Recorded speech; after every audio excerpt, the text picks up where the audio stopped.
Thanks everyone for joining in. I am joined today by Nick Busietta. Hopefully I've pronounced that right, Nick. Nick is the MD of Liminal VR. So they are an award-winning digital studio delivering virtual reality experiences across multitude of areas, including training, sales and marketing, brand activations, education, research and development, R&D, corporate wellness, and clinical applications. God, I had no idea there were so many uses for VR. But thank you so much for joining us today, Nick. We really appreciate your time. Thanks so much, Ez. It's a pleasure to be here. So, now, Nick, before we jump into VR and all the awesome things and applications for VR, perhaps you can give us a bit of an overview as to you and your career history and how you ended up in VR, because looking on paper at your profile and background, I guess the first question is, how does a lawyer get into running a digital studio? Yeah, it's all a bit random, isn't it? But yeah, so I was a lawyer for 7 years before I guess making the switch and doing this crazy thing, getting into VR. Really, we were conceptualized in late 2014, but formally established in early 2015. So it was a big leap. I had no background in game development or even familiarity at a technical level on how to do this. But I guess my background as a lawyer was focused on IT and privacy and intellectual property law. So that gave me a really good grounding at a high level, sort of how to navigate the technology landscape. I was working on a lot of major projects spanning cloud computing to working with prisons and electronic monitoring of offenders to lots of licensing agreements and privacy matters and things like that, working very closely with Commonwealth and state government as part of that. And then I guess I had this bug, I guess, as a budding entrepreneur, and this isn't unusual in legal circles. You work in very sort of rigid, areas, and it can get very, very niche and focused with what you're doing. And it occurred to me as I was going more and more into my career, I was working on all these amazing projects, but purely at a transactional level and not really sort of seeing projects through, seeing their impact, driving home the agenda. And for me, I realized that where I really wanted to be was creating stuff and building product and I guess building a company rather than sort of facilitating other people to do that. So that was my calling, and so I guess in 2015 decided to make the move and establish Liminal with my co-founder Damien Marati, and we really didn't know what we were getting ourselves into. It was like I guess for me my very first time I used virtual reality was using a very, very primitive headset, which I guess many people might have seen, called a Google Cardboard, which you slot your phone into this this cardboard box with these two lenses, and it splits the screen on the phone, and you're holding it and you're looking around, and it was a very, very simple experience with a very poor graphics of where you're literally just standing at the bottom of a building and it's moving you through this space, and you're looking up at the staircase and moving up the staircase, and it was just like the sense of awe that came from a very simple experience like that really struck me. At a university level, I studied to a graduate level in psychology as well as law. So that myself and my co-founder Damien Marati, we really noticed that at the very beginning that there was something really interesting there psychologically going on, and so we wanted to specialize in that. We thought, well, virtual reality is this technology that people have been working on for a long, long time in fits and starts and lots of false starts along the way, but we could see the evolution of technology moving to a point where this technology is starting to look more and more viable. And so we wanted to get in early and establish a business around that psychological area. So what we did was quite unconventional.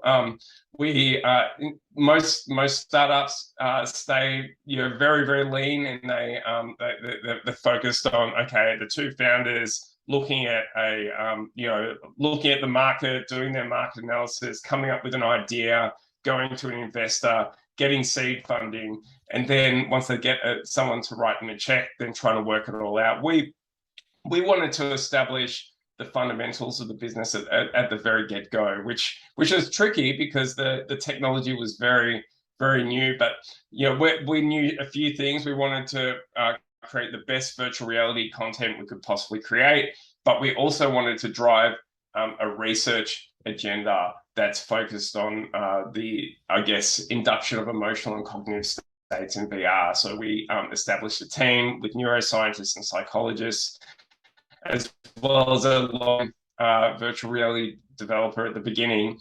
And we really wanted to, from the ground up, build our pipeline and our IP around this idea that there are virtual reality can have these targeted emotional and cognitive impacts on people. So how do you do that? What are the methodologies? What does an evidence-based approach to that sort of exercise look like?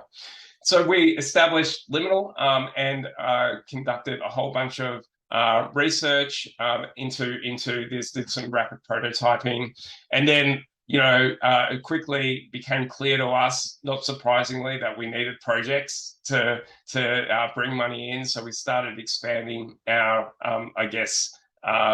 focus into other areas and started working in architectural visualization and historical reconstructions and training programs over the years, all the while we're continuing this agenda in the background of our R&D focus on emotional induction and the induction of cognitive states. So eventually, we went through a whole sort of years of projects that weren't reliably coming through, so it was all a bit stressful. But then in late 2017, we got we were awarded a grant with Vic Health and Creative Victoria, which really sort of spurred us on. So that allowed us to really give the Liminal platform a real focus. And the Liminal platform for us was really the culmination of all this research and development. So what we were doing, what our goal has been to create this platform of short virtual reality experiences to induce emotional and cognitive states in people. So you can see some of that in the background. We've got all these different pillars behind me. And so what we've been doing is targeting specific emotional states, and then creating, design guides, a design guide we call our Psych Docs, to, guide developers on how to build experiences to induce those target emotional and cognitive states. Those experiences go into our platform, which is available for download on the Meta Store. And then we have psychometrics with pre and post for these experiences to evaluate their impacts, both at the level of enjoyability, but also at the level of psychological effect. And that feeds into a algorithm where we're ranking experiences in order of effectiveness and enjoyability.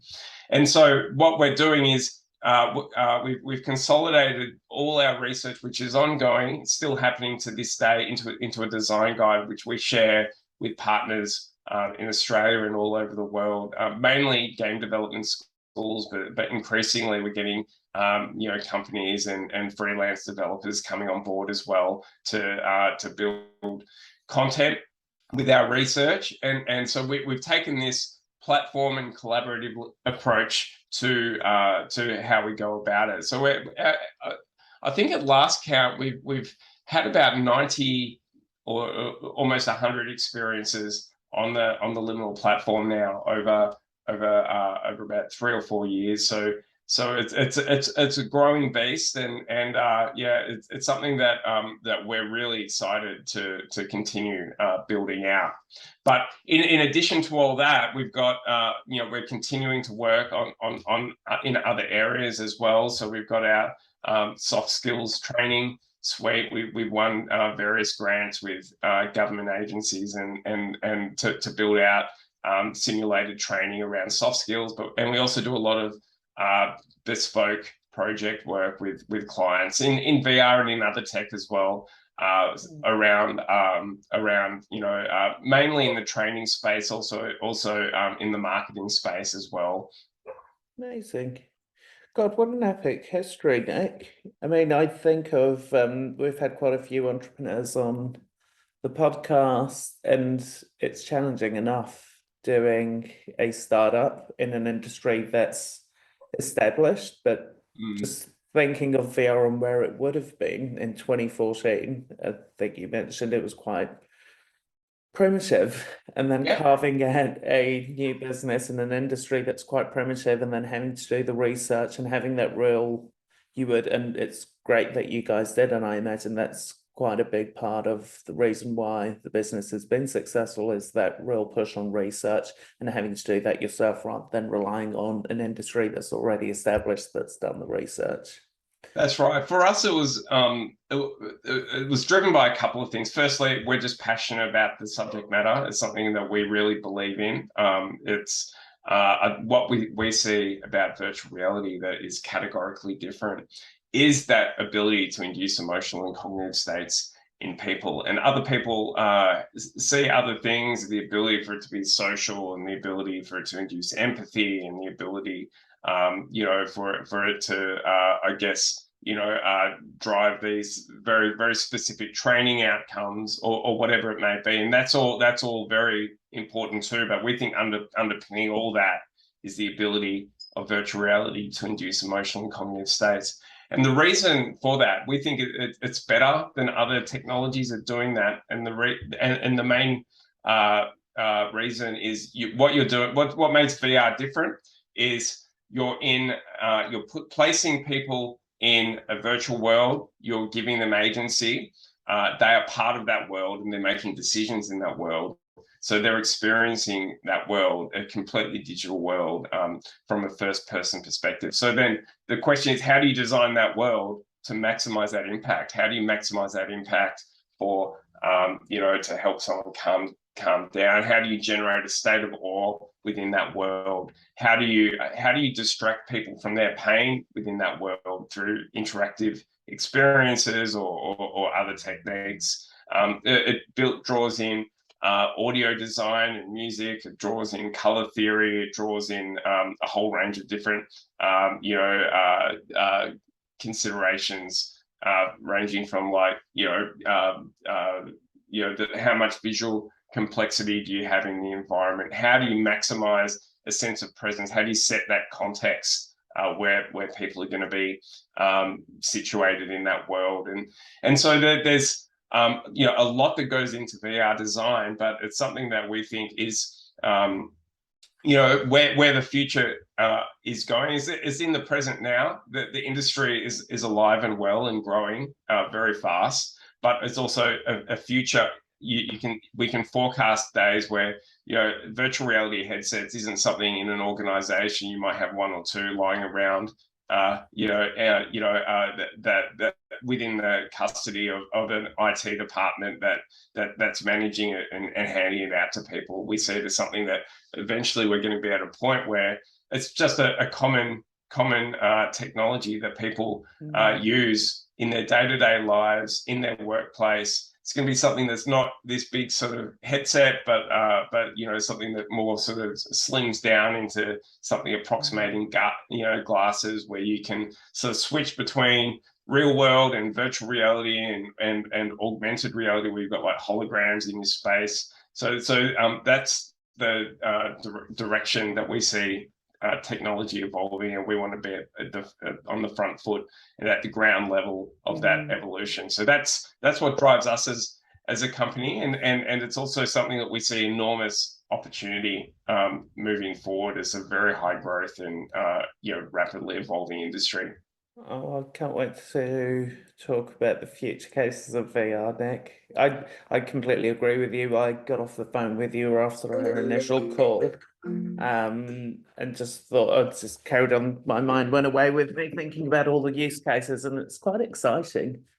Nick, where have you seen? I mean, because I think before our initial call, when I think of VR, I think brand activations, being in a mall and companies have got VR installations. That's what I initially thought of. What are the other use cases, and more specifically within business? You've mentioned sort of the future of VR. It's going to be far more prevalent within a business sense. What sort of use cases would there be there, or what are there at the moment within businesses? How are they using VR? Yeah, it's a broad question. You can collapse a lot of the answer into training as a starting point, because for the reasons I mentioned before, you're situationally placing someone in a virtual world, simulating that world, and then giving them tasks or things they need to interact with in order to navigate certain situations or apply certain techniques or decision-making processes and things like that. So we're doing a lot of work in, for example, soft skills training. So we've created for WorkSafe Victoria, we're fortunate enough to win a large grant under their Workwell program, and we created a simulated training program with and really developed it collaboratively with WorkSafe and organizational psychologists at Deakin University and a few other organizations, Youth Affairs Council Victoria and YLab, who are sort of youth focused not-for-profits, and peak bodies in that area, to create this training program for managers who are supervising young workers to simulate psychosocial hazards in the workplace, and I guess teach them how to identify issues, how to read the room, so to speak, and I guess make decisions that apply principles of supportive leadership to really sort of help manage well-being of people in the workplace. So not so much targeting C-suite executives at that sort of high level, but more like, any person who's supervising a worker in their organization could do with some training on how to manage people. You often hear there's a turn of phrase that people get promoted to the point of incompetence. So it's like a lot of people get promoted and work their way up corporate hierarchies on the basis of technical skills, not so much on the basis of soft skills. So then when they're all of a sudden managing people, they're not prepared to deal with all the situations that can crop up on a day-to-day basis. And what this program's focused on is like, okay, well, we've got to take into account the well-being of people who are, I guess, under your stewardship as a manager. What are their what's this situation that you're presented with? Have they got? Are their work job demands in balance? Is there relationship conflicts? How do you navigate, resolving those conflicts? Are the principles of organizational justice being followed? So, for example, are there processes that in the organization that you need to follow? How do you make sure that everything's perceived as fair and you've got procedural fairness in how you navigate certain situations and things like that? So that's a big program. It's 6 modules. It's something that we're sort of in the final stages of evaluating in Victoria as a pilot, and we're going to be looking to bring that to market next year. And so that's one program. We've also got another program which we're calling GRADE, which is general resilience and aggression de-escalation training. So that's targeting frontline workers, teaching them, okay, well, you could be an office clerk, or or you could be a medical practitioner or a nurse, or even a bouncer in a nightclub. Whoever you are, when you're interfacing with people in the general public, you might find yourself in situations where you're at risk of occupational violence, and so what do you do in that situation? So how do you spot the signs of violence? So there's an aggression cycle where you're going from where people are triggered off to the point where you're in this escalation phase and this crisis phase where people have got red mist over their eyes, and it's like, okay, there are principles of active listening that you can apply. So it's walking people through that. There's principles of, okay, when someone's in a crisis phase, maybe it's best to back off, and make sure that you and everyone's safe. And there are times where principles of active listening won't work. And so we've been unpacking, I guess, the best practice approaches for people to take that into account when encountering these situations. So when you're there in the real world and you've got someone who's potentially aggressive towards you, you've sort of been there before, you've simulated that, and you've got a framework and on how to navigate that situation. It's not a guarantee that it will necessarily get you out of that situation, but it gives you a plan and it gives you a methodology to work with. Whereas otherwise, people find themselves in situations in the real world, and they just don't have any plan or awareness of what some of the situations might be.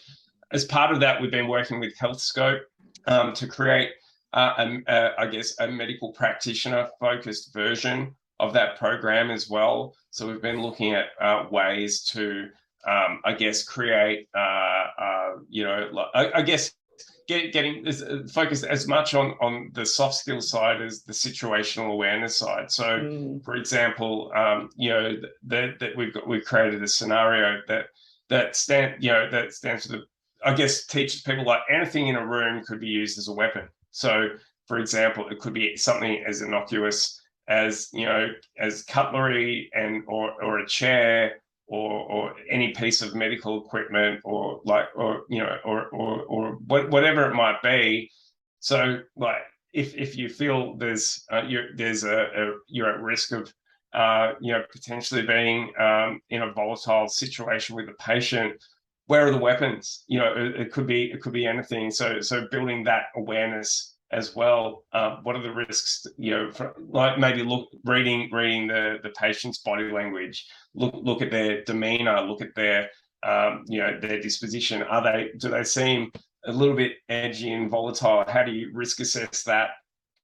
So with HealthScope, we're looking at converting the work we've been doing in Grade to build a full training program around this for medical practitioners, and we're looking at establishing a consortium with them of other health providers who want to get on board and contribute to that initiative. And so that's something that's we've sort of started with 3 modules, and we're looking to sort of expand on that over time as well. And then, sorry, you're probably wanting to jump in. Maybe I'll stop. I'll let you. No, you carry on. Okay, and the final thing we've been doing in the soft skills space is a program called Interchange, where you're I guess talking out loud, wearing a virtual reality headset, looking at a virtual human in VR. And we're doing all sorts of analytics on what you've just said. So we're I guess using IBM Watson APIs to do sentiment analysis on the words that you've used. Sorry, I might just take a sip. And also acoustic tone analysis using other AI systems to I guess analyze your voice, and we're categorizing what you've said using chatbot technology, and that's I guess feeding into an algorithm that we've created that then directs a 3D animated character to respond contextually to what you said. So that's a very, very big project, and we've been working on that for the past year under another Commonwealth government grant. But yeah, that's kind of I guess a next level project that's a big part of our agenda moving forward. Oh, it's epic, but so futuristic. It sounds like something that's not yet possible. I love hearing you talk about it, Nick. You're obviously so passionate about this space. And I think when you start talking about it, you uncover just how complex it is. And on the face of it, I think initially when I've spoken certainly to people around VR, it's very surface level. You don't really delve into the actual use cases, how it actually impacts people, how it makes people feel, and then just you talking about those two examples of someone being able to actually experience what it feels like versus just reading something on a piece of paper or watching a video. There's two very, very different experiences there. One actually makes you feel you're immersed. And I can imagine retention rates for that type of information would be incredibly high. I mean, I'm not sure if there is any stats around the information people retain via VR versus video or via text. I know there's a whole heap of stats around the information people retain when they watch something on video versus audio and versus reading. Is there much stats? I imagine there isn't, given it's quite a new technology.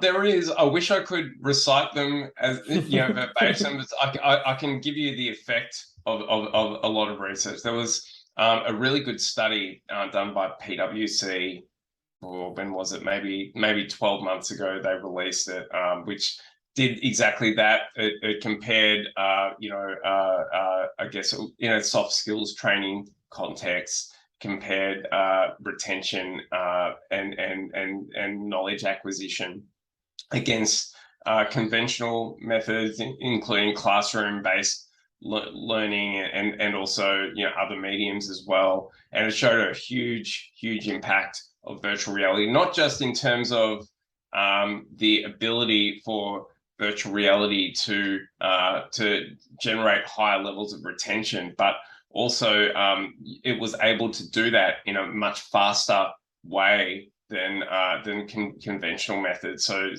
that knowledge was acquired earlier, and with in some ways less training than the other than sort of more standard methods. So it's actually like, I guess one of the things from the point of view of, like, if, for example, an organization wanted to develop a training program in VR for whatever training need they have, if designed properly, you can expect a very, very solid learning outcome that's going, in my mind, going to be superior to other methods. But it's also scalable, so it's something that is only limited by the amount of hardware. Once you've created a program, it's standardized, it's the same every time. You're not exposed to a facilitator forgetting to mention something, or it can be repeated. It can be and then you can build in analytics underneath as well, so you can track individual decision making.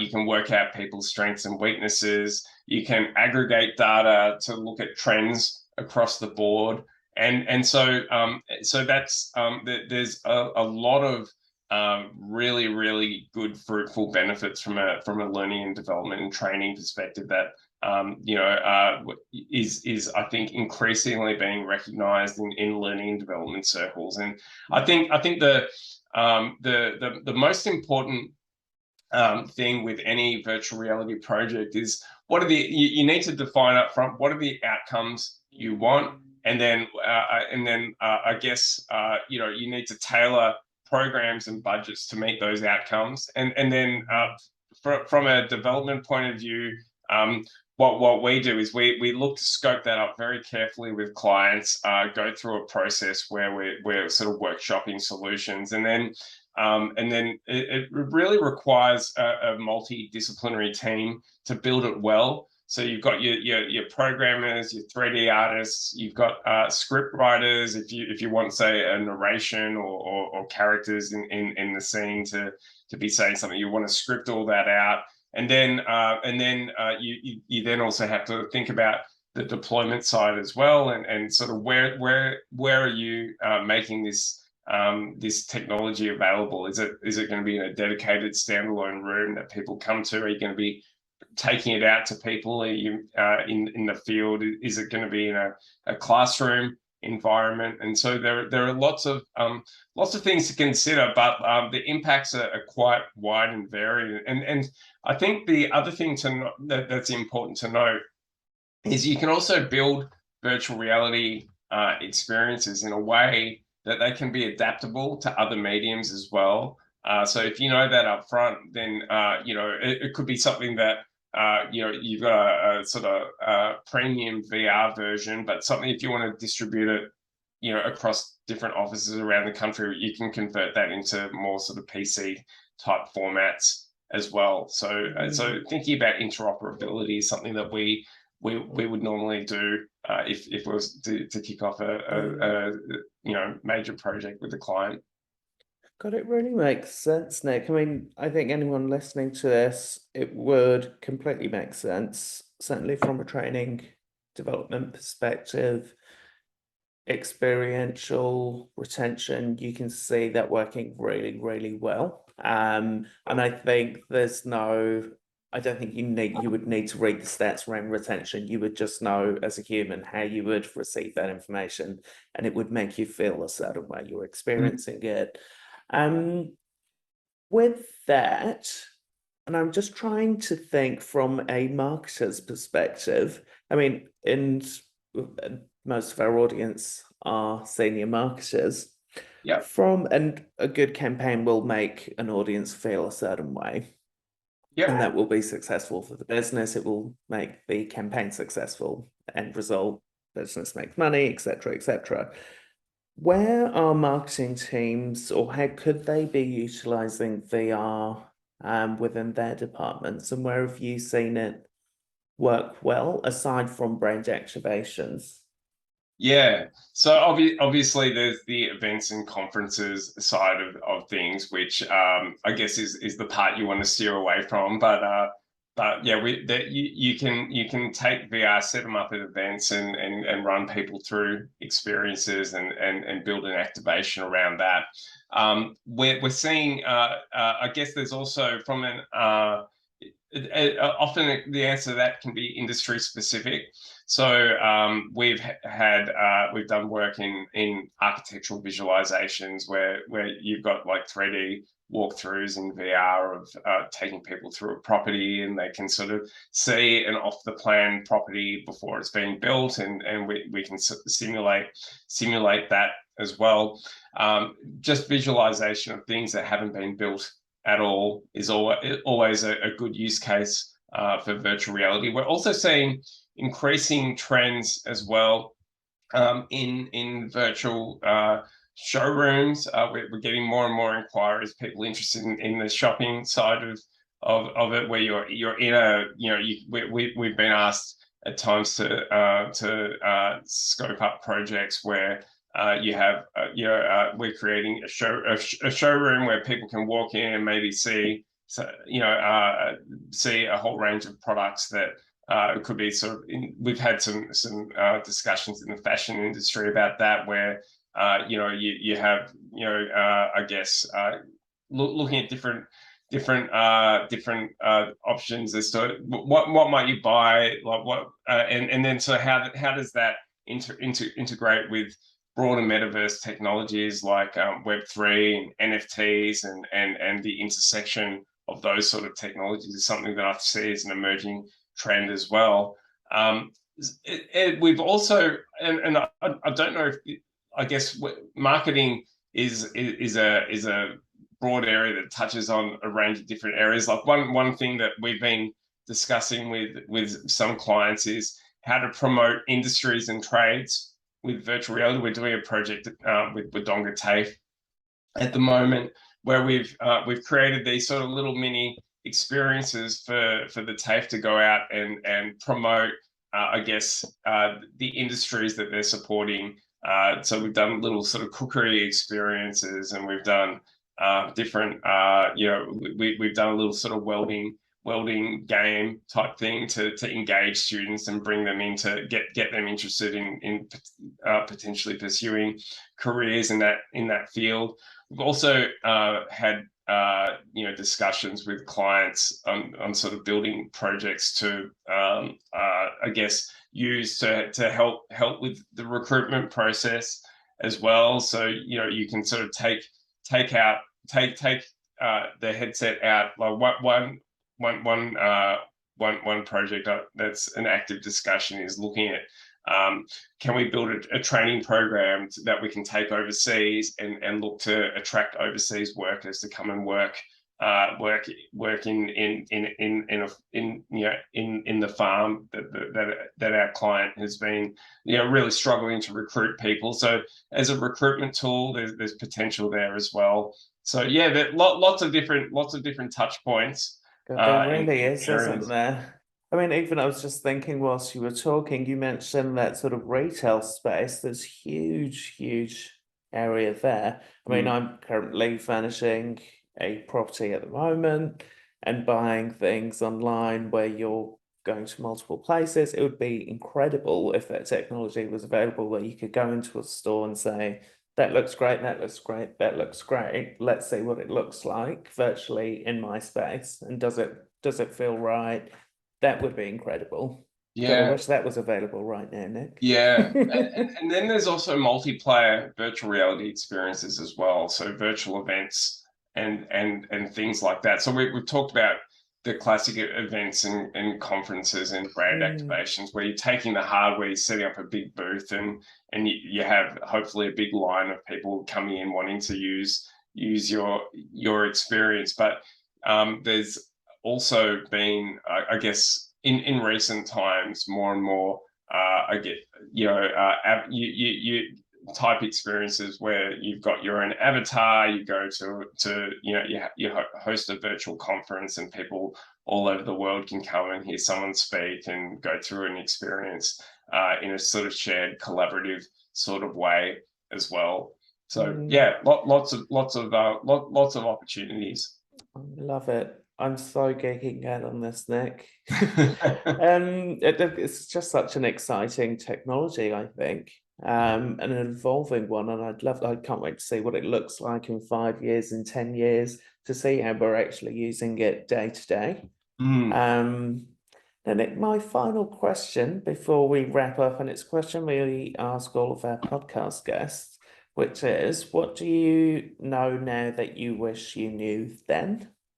So essentially a bit of advice for yourself at some point.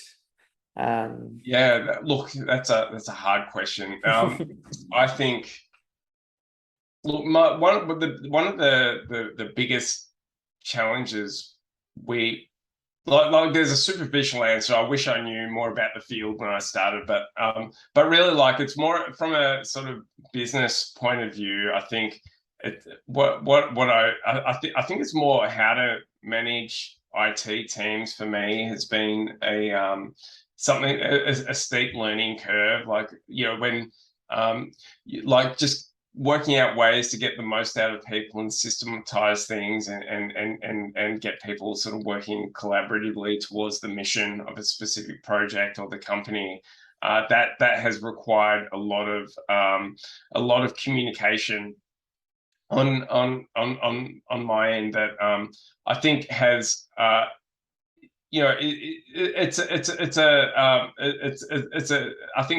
it's been a challenge with our company because we have, like, I guess, such a wide and varied agenda. Like, like every project is different, and often, like, what is required is not purely technical, but it's also like looking at a very big outcomes focus for, like, what a client or even ourselves are looking to get out of a product, and there's many layers to that.